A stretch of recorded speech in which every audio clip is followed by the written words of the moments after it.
লাগে গেছে বাদে আমরা পাবলিকে বাদে পুলিশ ডাকে আনছে। 2 বাচ্চা নিয়ে আমরা কোন জায়গায় যাইব? হাসপাতালের একমাত্র সিটি স্ক্যান মেশিন বিকল হয়ে পড়ায় জরুরি রোগ নির্ণয়ে তৈরি হয়েছে বড় সংকট। এর সঙ্গে যুক্ত হয়েছে এক্স রে ও MRI এর ফিল্ম সংকট। ফলে ভোগান্তি বাড়ছে সাধারণ রোগীদের। এই চিত্র ময়মনসিংহ মেডিকেল কলেজ হাসপাতালের। এখানে প্রতিদিন অসংখ্য রোগী ভিড় করেন। আলতা করতে লাইনে দাঁড়াইছি, আলতা করতে পারছি না, আবার বাচ্চারে নিয়ে আবার এক্সরে লাইন ধরছি, এক্সরে মারামারি করে দিচ্ছে। তারপরে হাসতে 2 বাচ্চা নিয়ে আমরা কোন জায়গায় যাইব? আর বাচ্চা রেখে আজকে আবার 6টা থেকে লাইন ধরছি। আমি কালকাতা গাড়ি ঘুরতে ঘুরতেছি, আমার একটা ঘুরি ঘুরতেছে, আমি পাই নাই বাদে আইসি আর পরে বাদে মারামারি লাগে গেছে বাদে আমরা পাবলিকে বাদে পুলিশ ডাকে আনছে। পুলিশ ডাকে আন না বাদে মীমাংসা করছে বাদে আমরা রাত 8টা পর্যন্ত বই রয়েছি। আমরা রিপোর্ট লাগে আমরা এসরা নিতে পারছি না।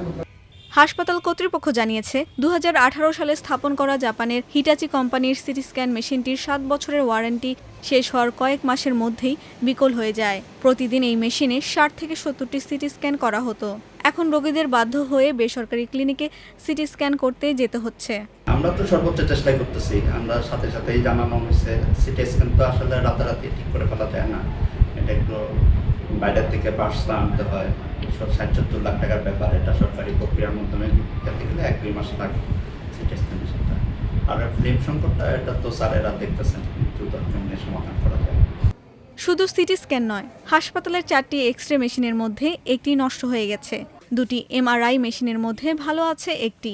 এদিকে প্রায় 1 মাস ধরে ফিল্ম সংকটের কারণে চাহিদার তুলনায় অনেক কম এক্স-রে ও MRI করা হচ্ছে ময়মনসিংহ মেডিকেল কলেজ হাসপাতালে। কর্তৃপক্ষ জানিয়েছে একমাত্র সিটি স্ক্যান মেশিনটি সরানোর উদ্যোগ নেওয়া হয়েছে। জাতীয় ইলেকট্রোমেডিক্যাল সরঞ্জাম রক্ষণাবেক্ষণ কর্মশালা ও প্রশিক্ষণ কেন্দ্রের মাধ্যমে মেরামতের কাজ হবে। এতে খরচ হবে 70 থেকে 75 লাখ টাকা।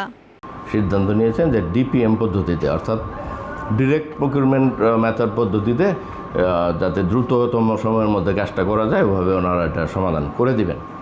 এটা হচ্ছে সিটি স্ক্যানের বিষয়ে।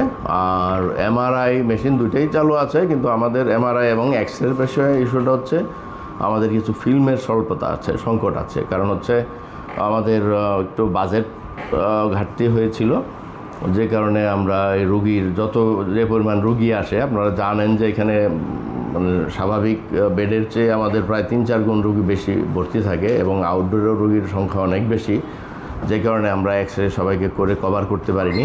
5 মাস থেকে আশা করি যে এক্স-রের আর কোনো সংকট থাকবে না। সংকট নিরসনে দ্রুত ব্যবস্থা নেওয়ার দাবি জানিয়েছেন রোগী ও স্বজনেরা।